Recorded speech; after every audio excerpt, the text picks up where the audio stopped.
క్రీస్తునందున ప్రియులకు ప్రేమతో వందనాలు తెలియజేస్తున్నాను.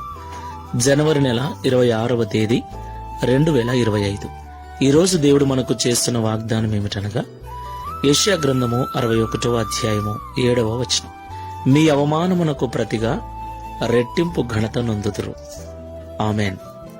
నా ప్రియమైన సహోదరి సహోదరులారా, అవమానములు పొందటం, చులకనగా చూడబడటం, ఎగతాళి చేయబడటం, లెక్కలేని వారిగా ఎంచబడటం, ఆయా సమయాలలో ప్రతి ఒక్కరము కూడా ఈ స్థితిని అనుభవించి ఉంటాం. తప్పు చేసినా చేయకపోయినా కొన్నిసార్లు మన స్థితిని బట్టి కావచ్చు, మన అసమర్థతను బట్టి కావచ్చు, మన అపజయాన్ని బట్టి కావచ్చు, నలుగురు మనల్ని నిందిస్తూ హేళనగా మాట్లాడుతూ ఉంటారు. ఆ సమయంలో నిజంగా ఎంత బాధ, ఎంత వేదన.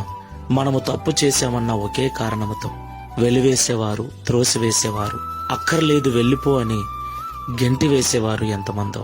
ఇలాంటి భయంకరమైనటువంటి పరిస్థితుల్లో మనల్ని ఎవరూ అర్థం చేసుకున్నటువంటి ఆ పరిస్థితుల్లో ఆయా సమయాలలో మనం ఉంటూ ఉంటాం కదా.